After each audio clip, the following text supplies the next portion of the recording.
할렐루야. 9월 11일 새벽입니다. 오늘 또 축복된 하루, 승리하는 하루가 되기를 주님의 이름으로 축복합니다. 오늘은 미가서 3장의 말씀을 읽고 또 새 하루를 시작하겠습니다. 다 같이 제3장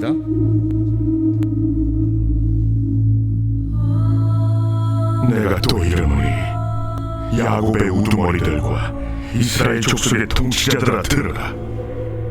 정의를 아는 것이 너희의 본분이 아니냐. 너희가 선을 미워하고 악을 기뻐하여 내 백성의 가죽을 벗기고 그 뼈에서 살을 뜯어 그들의 살을 먹으며 그 가죽을 벗기며 그 뼈를 꺾어 다지기를 내 미와 솥 가운데 담을 고기처럼 하는도다. 그때 그들이 여호와께 부르짖을지라도 응답하지 아니하시고 그들의 행위가 악했던 만큼 그들 앞에 얼굴을 가리시리라. 내 백성을 유혹하는 선지자들은 이에 물을 것이 있으면 평강을 외치나 그 입에 무엇을 채워주지 아니하는 자에게는 전쟁을 준비하는도다. 이런 선지자에 대하여 여호와께서 이르시되 그러므로 너희가 밤을 만나이니 이상을 보지 못할 것이요 어둠을 만나이니 점치지 못하리라. 이 선지자 위에는 해가 져서 낮이 캄캄할 것이라.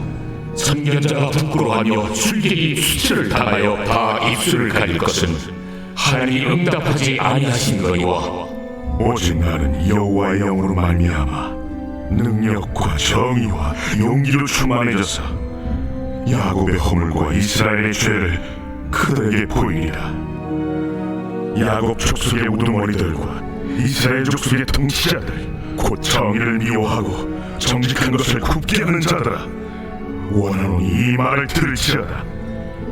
시온을 피로 예루살렘을 죄악으로 건축하는도다.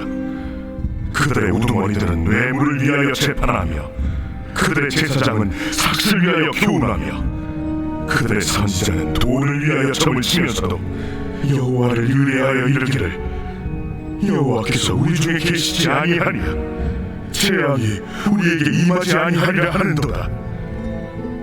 이러므로 너희로 말미암아 시온은 가냘픈 밭이 되고 예루살렘은 무더기가 되고 성전에 사는 수풀의 높은 곳이 되리라. 아멘.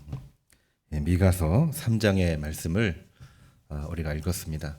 미가서 3장의 말씀은 남유다 북이스라엘에 있는 지도자들에 대한 하나님의 심판의 말씀입니다.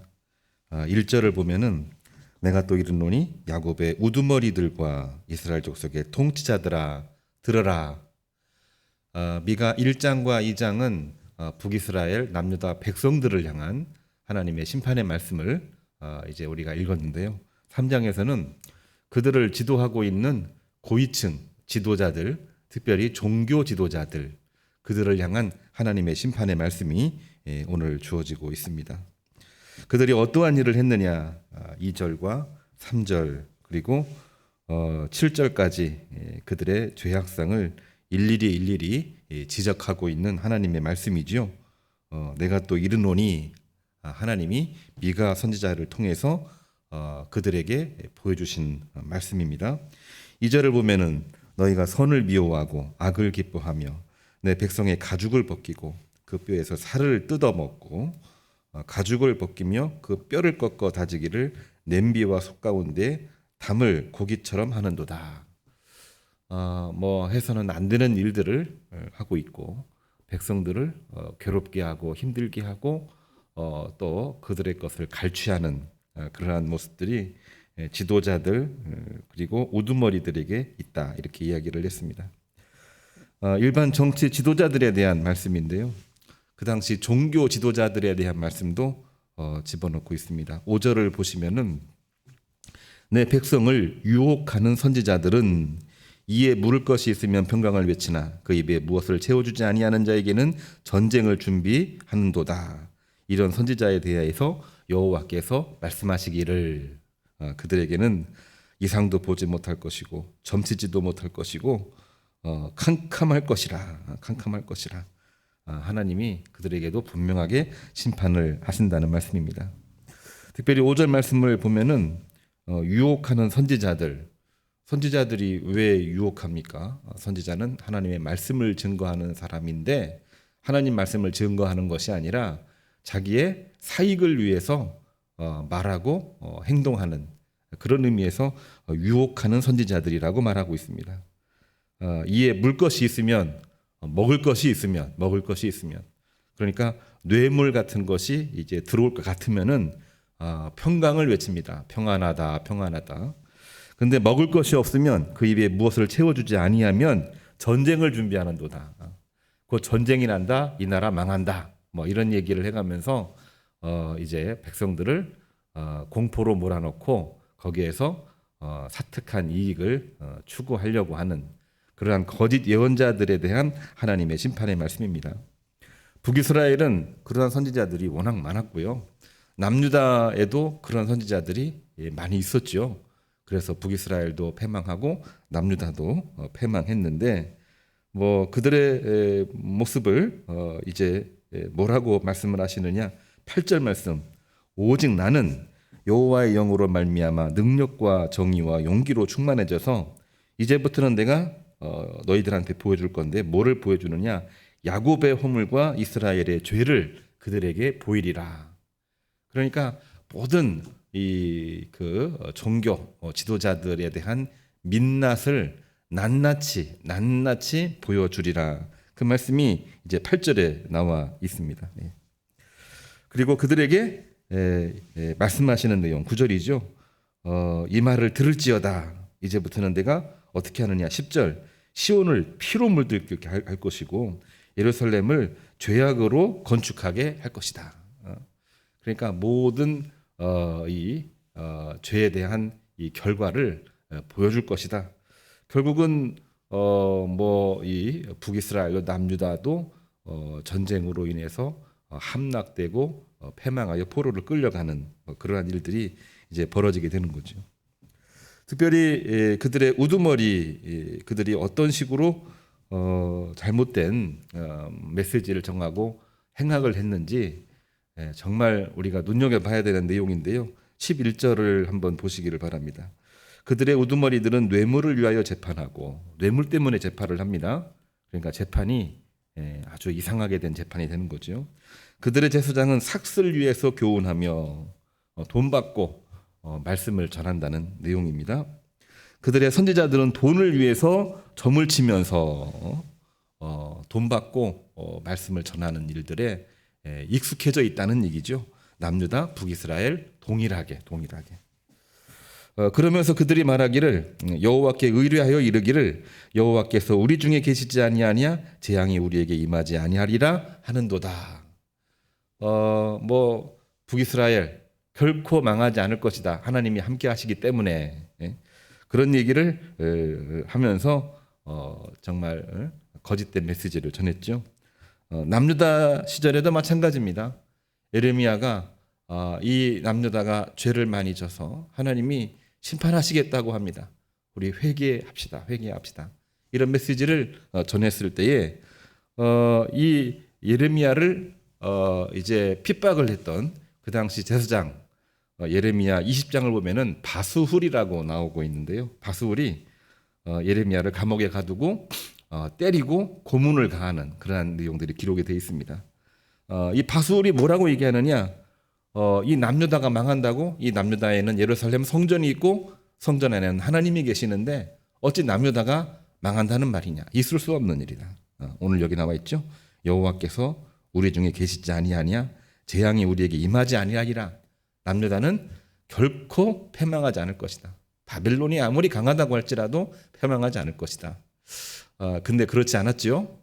분명히 예레미야를 통해서 이 예루살렘 성전이 잿더미가 될 것이다. 그 말씀을 전했고 또 그래서 이제 결국은 남녀다 또 패망하게 되는 것을 보게 되는 것입니다. 오늘 여기 나와 있는 말씀 지도자들의 책임입니다. 책임. 지도자의 책임을 성실하게 감당을 해야 되는데 그 책임을 감당하려면 하나님을 바라보는 그 믿음을 가지고 백성들에게 복음을 전해야 되는데 그렇지 않은 거죠. 그들은 도대체 누구를 바라봤을까요?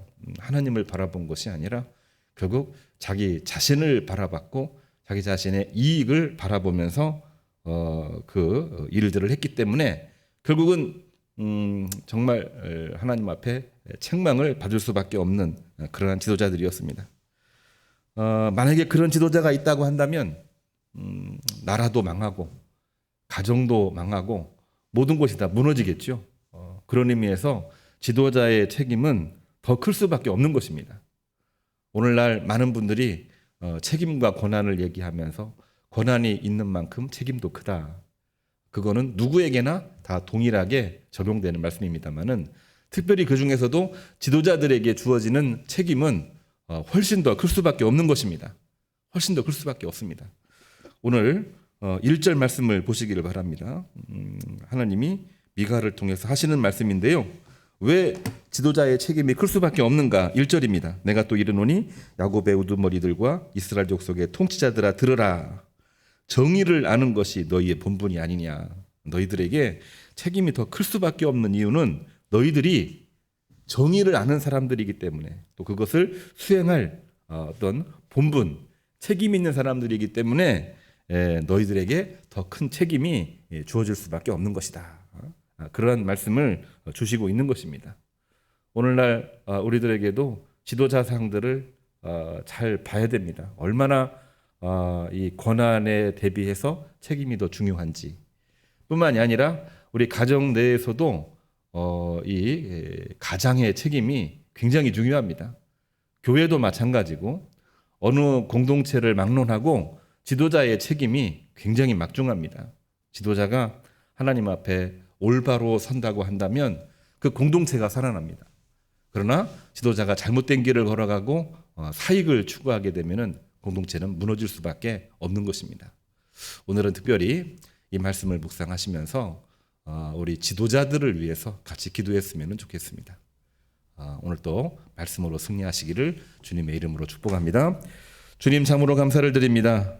왜 지도자의 책임이 더 클 수밖에 없는지를 미가서 3절의 말씀을 통해서 보았나이다. 정의를 아는 것이 지도자 그들의 본분이기 때문에 지도자들에게 더 큰 책임이 있음을 확인했나이다. 하나님 저희들도 오늘 이 삶 가운데에 지도자로서의 책임을 가지고 있습니다. 교회에서, 가정에서, 일터에서 그리고 일하고 있는 모든 현장에서 지도자의 책임을 감당하고 있습니다.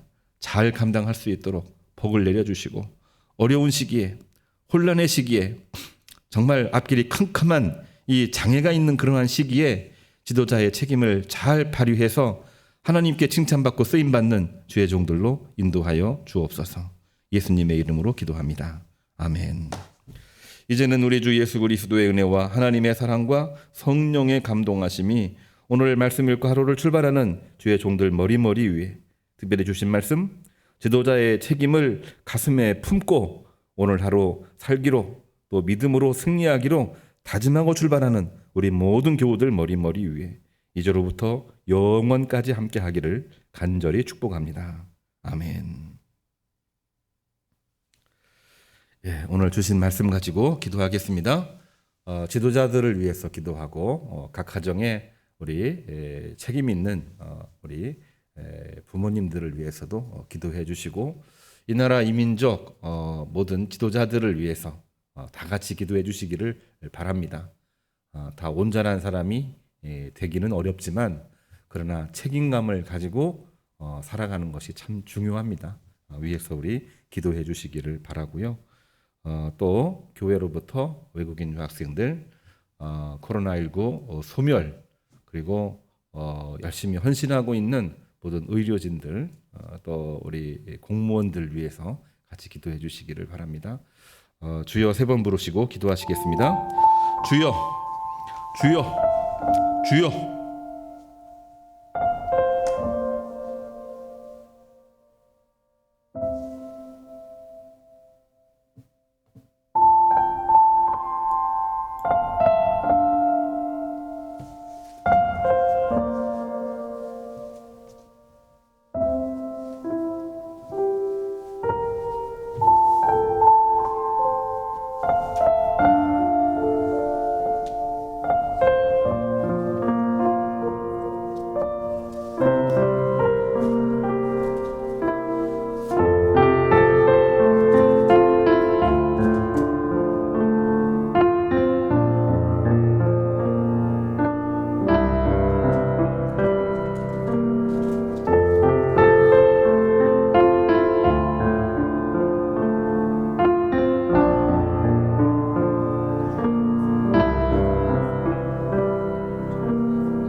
있습니다.